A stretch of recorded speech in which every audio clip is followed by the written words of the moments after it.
네, 안녕하세요. 닥터스키니 치부인 원장입니다. 네, 여러분, 이제 정말 다이어트의 시즌이 왔습니다. 여러분, 다이어트 잘 하고 계신가요? 이 병원에서 체형 고객분들과 이 식이 상담을 하다 보면요. 원장님, 저는 진짜 적게 먹는 것 같은데 왜 살이 안 빠질까요? 라고 말씀하시는 경우가 꽤 있습니다. 실제로 식이 일지를 적어 오신 것을 좀 체크를 해드리면 이 먹는 양을 정말 줄이신 게 맞는데 그런데 체지방 감소가 더디신 분들이 계시거든요. 왜 그럴까요? 자, 오늘은요. 이 열심히 노력하는데도 살이 안 빠지시는 분들을 위해서 이 다이어트 시 살 안 빠지는 이유 5가지에 대해 준비해보았습니다.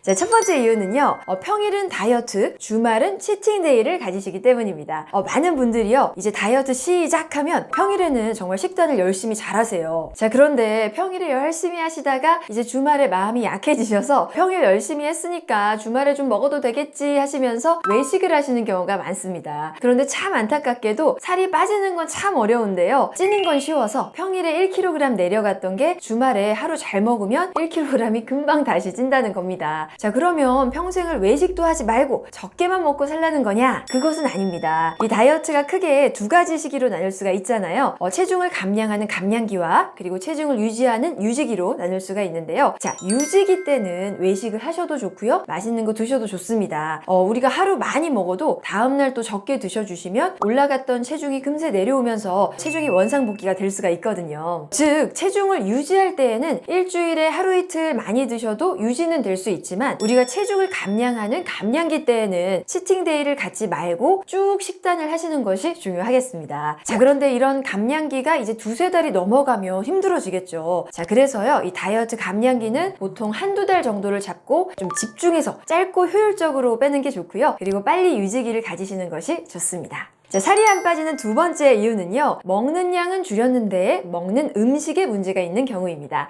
대부분 건강한 음식을 다이어트 음식이라고 착각하시는 경우가 많은데요. 자, 우리가 탄수화물을 많이 먹으면 살이 찐다는 것은 모두들 아실 거예요. 설탕, 흰밀가루, 흰쌀밥처럼 정제된 탄수화물은 혈당을 급격하게 올리고 인슐린 저항성을 유발해서 살이 찌게 만든다 라고들 하죠. 자, 그러면서 이 정제 탄수화물 대신에 좋은 탄수화물을 먹어야 한다. 좋은 탄수화물에는 고구마, 현미밥, 오트밀과 같이 도정이 덜 된, 그래서 섬유질이 많은 탄수화물, 이런 탄수화물이 좋다고 한 번쯤은 들어보셨을 겁니다. 자, 그런데 여기 문제가 있습니다. 많은 분들이 이 앞서 말씀드린 건강한 탄수화물을 다이어트 할 때 많이 먹어도 되는 음식으로 착각을 하신다는 거예요. 그래서 고구마를 한 번에 막 대짜 큰 사이즈를 2개씩 하루에 3회를 드시고 오트밀을 1사발씩 드시고 하는 분들이 계신데요. 자, 여러분 꼭 기억하셔야 할 것은요, 이 좋은 탄수화물도 결국은 탄수화물이라는 사실입니다. 물론 정제 탄수화물보다는 혈당을 천천히 올리고 좋지만요, 많이 먹으면 결국 지방으로 저장이 된다는 사실을 기억하셔야 하겠고요. 그리고 다이어트를 하실 때에는 탄수화물은 좋은 탄수화물이라도 적은 양만 드시는 것이 좋겠습니다.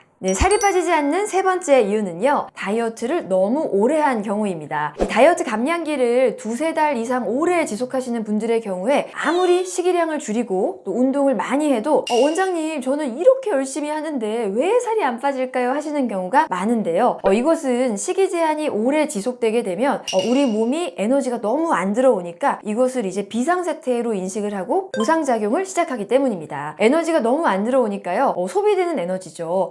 기초대사량을 확 줄이고요. 그리고 음식이 조금만 들어와도 에너지로 안 쓰고 바로 지방으로 저장을 해버리는 방어 모드로 전환이 되는 건데요. 자, 그래서 장기 다이어트를 하시는 분들의 경우에는요, 먹는 양을 더 줄이려고 하시기보다는 이 감량기를 잠시 멈추시고 유지기를 가지면서 식사량을 오히려 늘리시라고 말씀을 드립니다. 자, 우리가 음식을 먹으면서 이 음식을 소화시키는 대사량도 늘 수가 있고요. 전체적인 신진대사가 올라가면서 다시 살이 빠지는 몸으로 전환이 될 수가 있으니까요.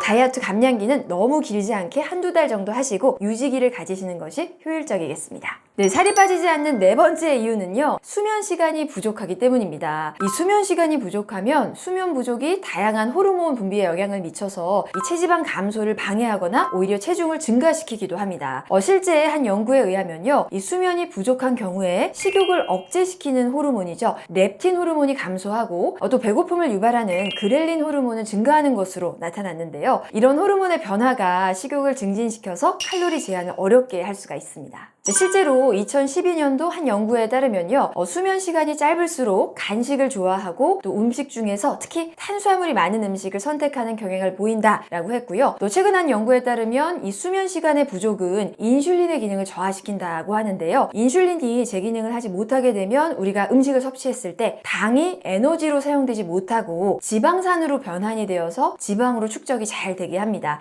실제 임상에서도 제가 환자분들의 이 식단과 잠의 연관성을 살펴보면요, 똑같은 식단을 해도 잠을 푹 잔 날은 다음날 체중 감소가 되는 반면에 잠을 자지 못한 날은 체중이 정체가 되거나 오히려 체중이 증가되는 경우도 있으니까요. 이런 여러 가지 이유로 잠을 충분히 자는 것이 살 빼는 데는 정말 중요하다고 볼 수 있겠습니다. 자, 마지막으로 5번째 이유는요, 건강상의 문제가 있는 경우입니다. 건강상의 원인은 크게 2가지가 많은데요. 갑상선 기능 저하증과 그리고 다낭성 난소 증후군이 있는 경우에 살이 잘 빠지지 않을 수 있습니다. 이 갑상선 기능이 저하되게 되면 이 체내의 신진대사가 확 저하가 되면서 살이 안 빠지고요, 오히려 이유 없이 몸이 붓고 피곤하고 살이 찔 수가 있습니다.